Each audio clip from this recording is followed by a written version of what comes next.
What's up, everybody? Welcome back to another movie review. My name's Bigg. Today we are continuing on my DC movie rewatch, and we are up to 2016's Batman v Superman: Dawn of Justice.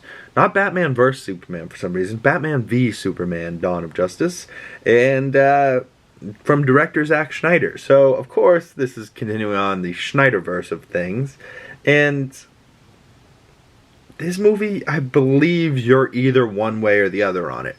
Last night I watched the Ultimate Edition, which is, I believe, the extended, director's cut kind of thing. It's 3 hours long, and I will give him credit. For 3 hours, that movie moved pretty well. Maybe it was just I hadn't seen it in a really long time, so I was kind of invested. And I had just watched Man of Steel the other day, and I really didn't love Man of Steel, and Henry Cavill's really the only part I liked.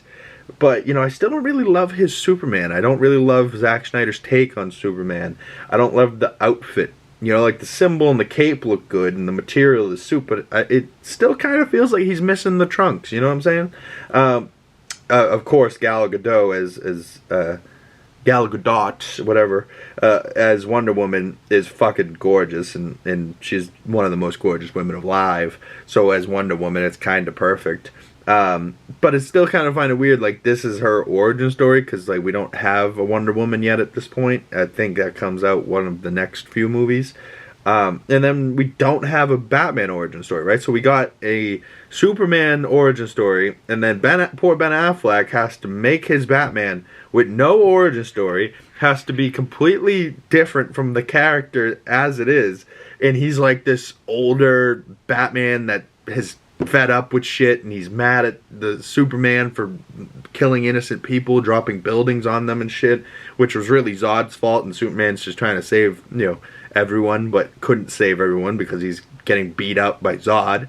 But obviously there's parts of this that I actually like, because they show the aftermath of Man of Steel and how Man of Steel wasn't perfect, and how he clearly let a lot of people die, and there was a lot of damage done to Metropolis, and that world engine really caused some problems. And Zod comes back as Doomsday, right? Like, this movie's got a lot going on for it, a lot happening. Jesse Eisenberg as Lex Luthor is pretty unhinged and crazy, and I kind of dig him as Lex Luthor. He's not great, but at the same time, you can look at Jesse Eisenberg and believe, okay, this guy's crazy, but also has a plan and might be really, really smart. You know what I mean? Like, you look at him and you're like, that's dangerous. We should watch that one. He's a dangerous individual. At a certain point, I was like an hour, maybe half hour, 45 minutes into this movie, and I was like, you know what? I don't know if I can look at this movie as a Batman or a Superman movie, because I'm just going to be like, that's not what Batman is, and that's not what Superman is. So I just started looking at it as if it was a what-if story, kind of like Marvel's What If. And okay, this is what if Zack Snyder took over DC.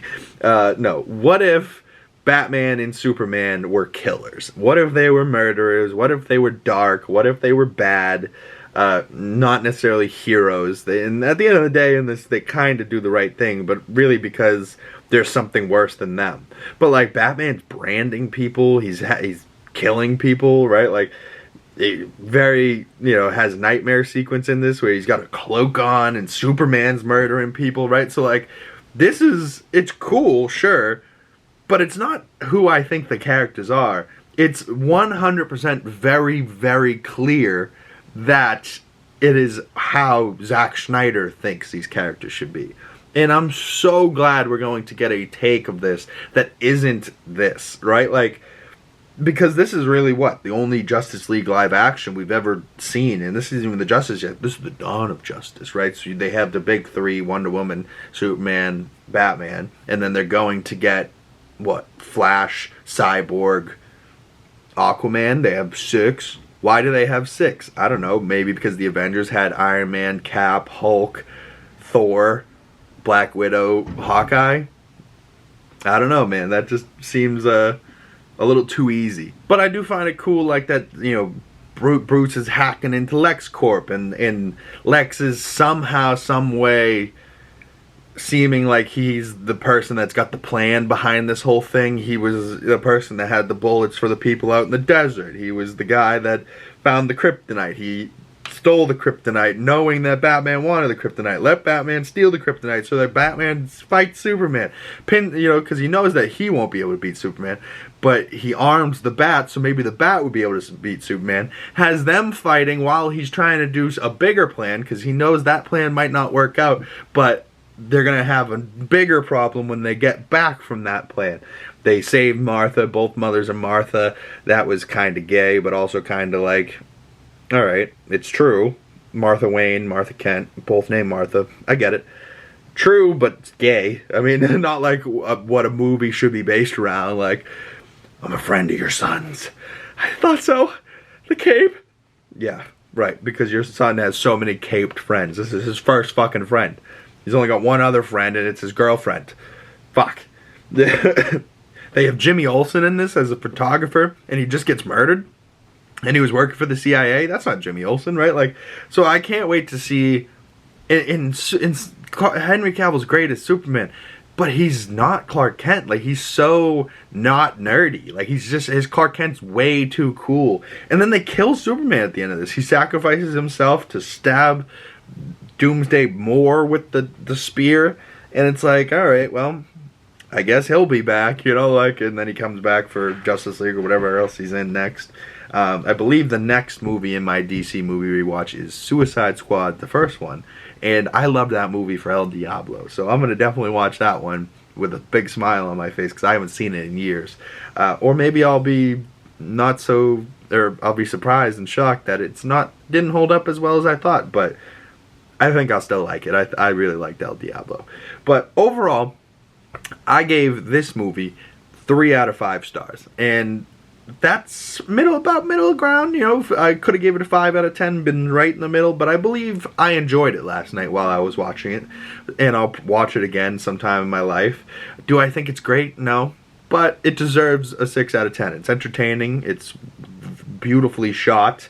And there's some things, like, when I watch Zack Snyder films, I'm like, yeah, this looks great, but we really shouldn't let him have any say in the story, right? Like, just let him, okay, yeah, this angle's cool, this, we're gonna do slow motion action, right? Like, certain parts looked awesome, and then other parts you're like, shouldn't do slow motion for no reason there, like, it almost like Zack Snyder needs to be the director of photography, and then have like a Christopher Nolan above him making story decisions, right? Because Zack Snyder just makes movies that he wants and not like that the mass audience will like, And then there's Zack Snyder friggin' junkies that are like, he's the best ever. Oh, okay, whatever. You guys can have him all you want.